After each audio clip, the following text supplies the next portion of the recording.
आज दिन बुधवार दिनांक 12 अक्टूबर 2022 और आज के हमारे संदेश का शीर्षक है परमेश्वर के घर में आपका बर्ताव।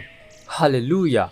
हमारा आरंभिक वचन लिया गया है पहला तीमुथियुस अध्याय 3 वचन 15 से, जो कहता है कि यदि मेरे आने में देर हो तो तू जान ले कि परमेश्वर के घराने में जो जीवते परमेश्वर की कलीसिया है और जो सत्य का खंभा और नींव है, कैसा बर्ताव करना चाहिए।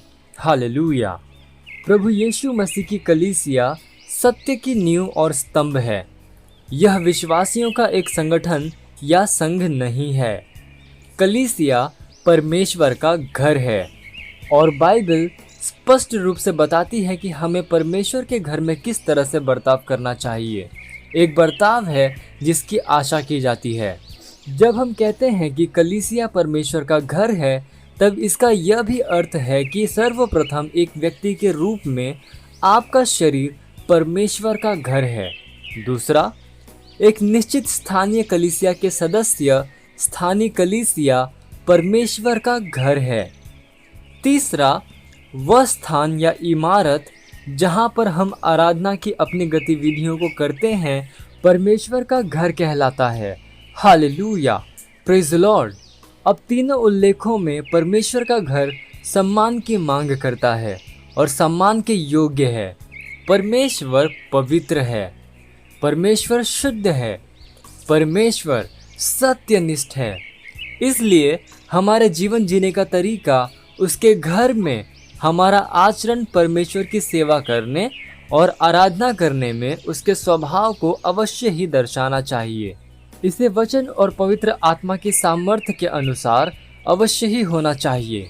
जैसे ही आप पवित्र शास्त्र का अध्ययन करते हैं, वैसे ही आप उन वस्तुओं को खोजेंगे जिसे वह कहता है कि हमें करना चाहिए और नहीं करना चाहिए। ये आज्ञाएं नहीं है, बल्कि उसका चित्र है कि हम कौन हैं और हमें किस तरह से जीना चाहिए। उदाहरण के लिए, आपके भौतिक शरीर के लिए वह कहता है, इसे सत्यनिष्ठा के उपकरण के एक रूप में प्रस्तुत करो। रोमियो अध्याय 6 वचन 13 में आप पढ़ सकते हैं। फिर रोमियो अध्याय 12 वचन 1 में वह कहता है, इसलिए हे भाइयों, मैं तुमसे परमेश्वर के दया स्मरण दिलाकर विनती करता हूँ कि अपने शरीरों को जीवित और पवित्र और परमेश्वर को भावता हुआ बलिदान करके चढ़ाओ, यही तुम्हारी आत्मिक सेवा है। हालेलुया। रोमियो अध्याय 16 वचन 17 कहता है, अब हे भाइयों, मैं तुमसे विनती करता हूँ कि जो लोग उस शिक्षा के विपरीत जो तुमने पाई है, फूट डालने और ठोकर खिलाने का कारण होते हैं, उन्हें ताड़ लिया करो और उनसे दूर रहो। परमेश्वर के घर में, कलीसिया में, आप परमेश्वर के लोगों के बीच फूट नहीं डालते और ठोकर नहीं खिलाते।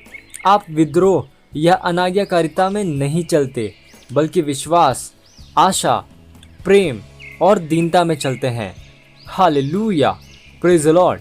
ये समय प्रार्थना का आप जहाँ कहीं पे भी हैं, अपने पवित्र हाथों को उठाकर मेरे साथ ये प्रार्थना कर सकते हैं।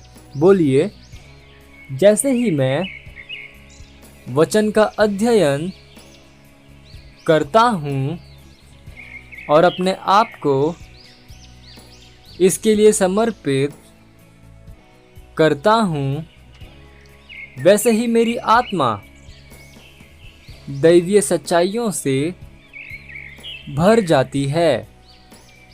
मेरा दिमाग राज्य के विचारों को सोचने के लिए ऊंचा उठता है।